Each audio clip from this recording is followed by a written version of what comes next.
So this is going to be my first God video that I'm doing, and I'm doing it on Serqet, as many of you would be obvious that I would do. And this is all basics. This is nothing complicated. This is just if you want to start playing her and know the basic things, know what her abilities do, know what you can do good. So first of all, her passive is called Catalyst, and basically what that does is that it consumes any lingering poisons that you have from the 1, 2, or 4.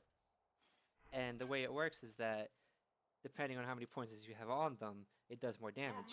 If you have 2 poisons on them, it does 10% of the target's maximum health as physical damage, which is true damage, obviously. It's not based off of protections or anything. And then you have her 3 poisons consumed, it does 20%. Now, what that means is that you do not want a basic attack, pretty much, unless you have 2 or 3 of the poisons on. If not, you're basically wasting it. First, you have Serqet's 1, which what it does is that it dashes 3 times from side to side, and it deals damage and applies the poison to each enemy that it hits with it. The ability can crit, which is why you would like to build a lot of crit on her, and she's immune to knockup while she's doing this. And what it also reduces the target's physical protections for a short time after doing it, and it also stays dormant for about 20 seconds. And this is what you want to try to upgrade first, every single time. Try to max this out as fast as you can, because this is a lot for the damage you're doing. So, if you see on the top left right there, if you hit them with the corner of that, and you do it right, like this, you could actually hit them twice in that one sitting right there. Now, what you could also do, which this one you want to never really use an escape, you always want to use it to actually attack.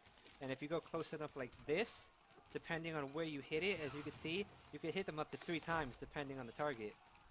Some targets are bigger, some targets may be not as easy to hit, but pretty much what you can do. Serqet's second ability, called Cobra's Kiss, what it does is that it launches 2 blades forward, and it also applies the poison. And what it does is that it makes the god go crazy, and they could either attack nearby allies or walk towards Serqet, walk in random directions. And that also stays in a lingering state like all the other poisons for 20 seconds. And as you can see, if you go up to them and use it on them, something like that, and you can see the poison still lingering on them. Which means you could apply 1 poison, and since it's on there for 20 seconds, you could go and apply another one within those 20 seconds and still be able to basic attack them and rip the poison for Serqet's third ability is called Ambush. And what it does is that she roots herself in place, and she has a little circle around her. And what that means is that she's invisible unless someone steps right into the circle, then she reveals herself. Like if an enemy god comes over here, like that KKK is about to do, it reveals her and you can see that she shows up on the map.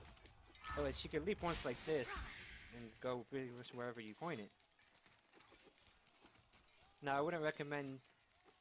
Yeah, I mean, you could use it to either escape or initiate.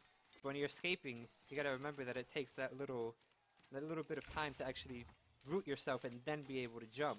Because you gotta root yourself and then you jump. It's not automatic like certain leaps and stuff have. Serqet's ultimate is called Last Breath. And what she does is that in that little circle, wherever it is, it launches onto them and it pushes them away.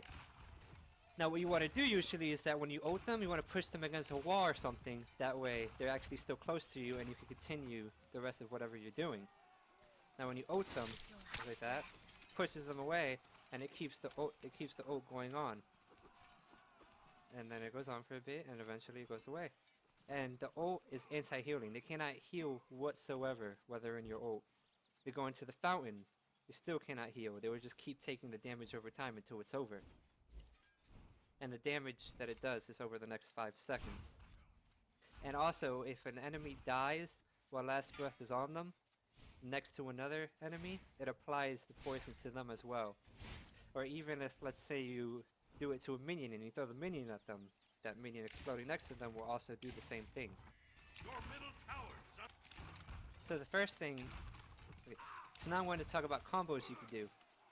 Let's say you're coming out of wherever and you want to gank, or if you're just doing whatever. First, you want to be far away. Like if you're far away from them and you want to close in on them, you could use your 3 to go invisible, jump on top of them. You always want to go with your 2 first to drive them out and put a poison on them, and then use your 1 to crit them. And then you can go ahead Use this to apply the last poison, which you saw there, accidentally basic attacking them, which you shouldn't have. And by then you should have the 3 poisons, and then you can start basic attacking them to take it off and actually start doing damage, and then you can go and do the rest of it. And I'm not doing much damage because I don't have actually a build on me. I have 2 items. As for the build, what I usually do, that I'll start off with Warrior Tab Eye, so you could have, obviously, your movement speed and starting power. And then after that, I like to go Jones Wrath to get some power. As well, get that little bit of cooldown reduction. You got your penetration. Very fashion forward. And then after that, go for Rage. Go for Deathbringer. Now you could either build Deathbringer, you could build Malice. It all depends on the person, it all depends on your personal preference, whatever you want to do.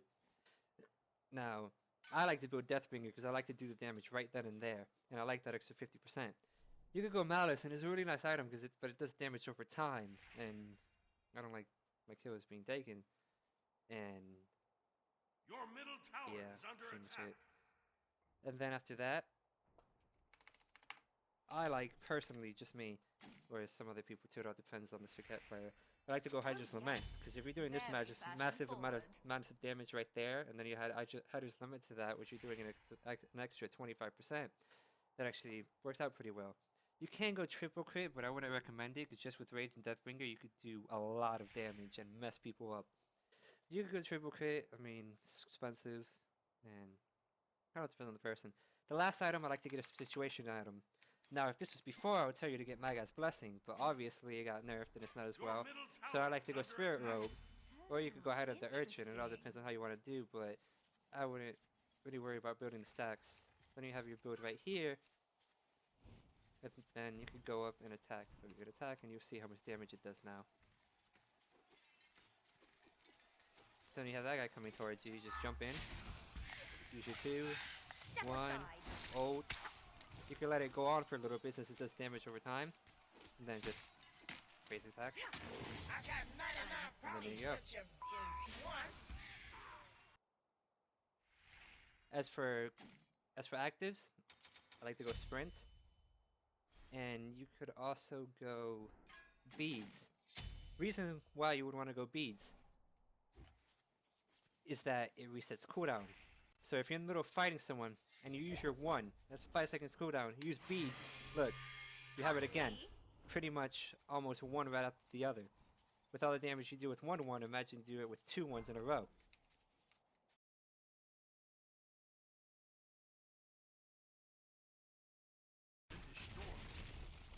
Here's an example of the 1 on cooldown.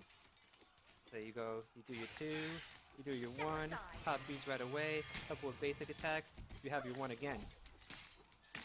And then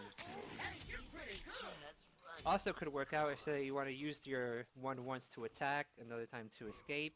You could go up to them, do like that, pop it, pop your beads, and then you're gone. You got your double escape, which is great about her, because you could use that as a double escape. Or let's say you're chasing someone that you want to kill that's super low health, you could go ahead, fly your poison right there, bring them towards you, basic attack them once or twice, they die, and then look, just gone, out of there. And then you have the sprint too. So you're pretty much just all over the place. Your mobility is insane until